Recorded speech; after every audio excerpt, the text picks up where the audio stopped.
நான் காலையில் வந்துருச்சேன் தாய்க்கிழவி எப்படி இருக்கேன்னு கேட்பேன் நான். ஸோ அந்த அளவுக்கு ஒரு பாப்புலர் டைட்டில் அது. அந்த டைட்டில் ரோலே நீ பண்ணுற போது எவ்வளோ பேருக்கு அந்த வாய்ப்பு கிடைத்திருக்கும் என்று சொன்னால் நிச்சயமாக கிடைக்காதுன்னு நான் சொல்கிறேன். அதற்காக உழைப்பு இருக்கணும், உறுதி இருக்கணும், தன் மீது நம்பிக்கை இருக்க வேண்டும். தன் மீது உழைப்பு, உறுதி, நம்பிக்கை அதெல்லாம் இருந்தனால தான் 50 இயர்ஸை நெருங்குகின்ற கலையரசி ராதிகா அவர்கள் இன்றும் உங்கள் மனதிலே நின்று கொண்டிருக்கிறார் என்று சொல்லணும். It is not a easy task for women to succeed in this life.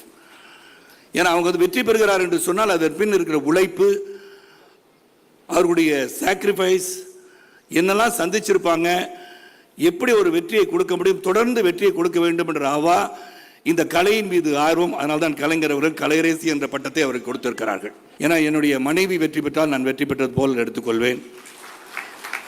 ஏன்னா அந்த தாய் கிழவியின் படம் பார்த்த உடனே தி இம்பார்ட்டன்ஸ் ஆஃப் விமன் சொல்லியிருந்தீங்க. That is very very touching to me. Godmother தான் தாய் கிழவி. ஊர் பக்கத்தில் தான் தாய் கிழவினா வந்து தெய்வீகமான ஒரு பிறவி என்று எடுத்துக்கொள்ளலாம். அந்த அளவுக்கு வந்து அனைவரையும் கட்டி காத்து சிறப்பாக அரவணைத்து செல்கின்ற ஒரு பண்பை உடையவர் தான் தாய் கிழவி. முதல்ல ராதிகா சொல்லும்போது தாய் கிழவின்னு சொன்னால் என்ன தாய் கிழவி தாய் கிழவின்னு கூப்பிடுவாங்கன்னு சொன்னாங்க. ஆனால் கூப்பிட மாட்டாங்க. ஆனால் நான் காலையில் வந்துருச்சேன் தாய் கிழவி எப்படி இருக்கேன்னு கேட்பேன் நான்.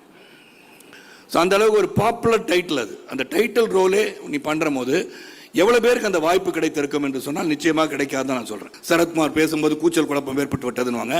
ஏன்னா இன்றைக்கி செய்தியாளர்லாம் அப்படி தான் இருக்காங்க. அதுதான் ரொம்ப இம்பார்ட்டன்ட் இருக்குது. தாய்க்கிழவி விட்டுருவீங்க சொன்ன தாய்க்கிழவியை பற்றி மட்டும் எழுதுங்க.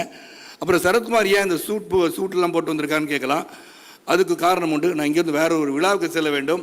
தாய்க்கிழவி மண் வாசனை உள்ள திரைப்படத்துக்கு வந்திருக்காரு பாருங்க. இப்படி சூட்டை போட்டுக்கிட்டு சொல்லிடாதீங்க. டூடா வந்திருக்கேண்ணா. ஓகே, டூடா வந்திருக்குன்னு எடுத்துக்குவோம். ஏன்னா 25 வயசில் டூடா வராமல் பின்ன வேறு மாதிரி தாய்க்கிழவன மாதிரியாக வர முடியும். நான் வந்து 25வது சிவா உண்மையில் 25 இயர்ஸ் ஓல்டு தான் நான்.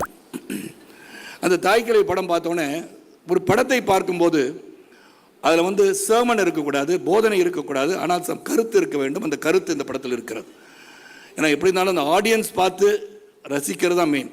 We all try to do a film which is going to be a successful film, a quality film நினச்சி தான் படம் எடுப்போம். ஆனால் அந்த ரிசல்ட் வந்து அந்த ஆடியன்ஸ் பார்த்த பிறகு தான் அந்த ரிசல்ட்டே புரியும். Because we don't know. நம்ம படத்தை வந்து பார்ப்போம், டபுள் பாஸ்ட் பார்ப்போம். நம்ம சிரிக்காத இடத்துல ஆடியன்ஸ் சிரிப்பாங்க. ஏன்னா இது சிரிக்கவே இல்லை, நம்மளுக்கு சிரிப்பே இல்லை, இவங்க சிரிக்கிறாங்களேன்னு அங்கே பார்க்கும்போது தான் உண்மையான ரிசல்ட் கிடைக்கும். ஆனால் இந்த படத்தை பொறுத்தவரை result is already open. Declare பண்ணியாச்சு. எலெக்ஷன் ரிசல்ட் என்னென்னா வெற்றி யாருக்குன்னா தாய் கிழவிக்கு உறுதி ஆகிடுச்சு. அது எந்த ஒரு இதுவும் கிடையாது. ஆனால் ஆப்போசிட் டெபாசிட்டும் இழக்க மாட்டேன். என் படம் நல்லா தான் இருக்கும். ஆழி படம். இதில் அந்த படத்தை பற்றி சொல்லிட்டு நான் விடைபெறுகின்றேன். ஏன்னா ஒரு படத்தை பார்க்கும்போது அது ஹைலி இமோஷனல் படமாக இருக்கும். வந்து யூ ஸ்டார்ட் டியரிங், கண்ணில் நீர் வடியும் அளவுக்கு ஒரு இமோஷன் இருக்கும். It will choke you. அதெல்லாம் இருந்துச்சு. இந்த படத்தை பார்க்கும்போது சிரிச்சுட்டு இருக்கும்போதே கண்ணில் தண்ணி வந்துருச்சு, அழுகும்போது கண்ணில் தண்ணி வந்துருச்சு.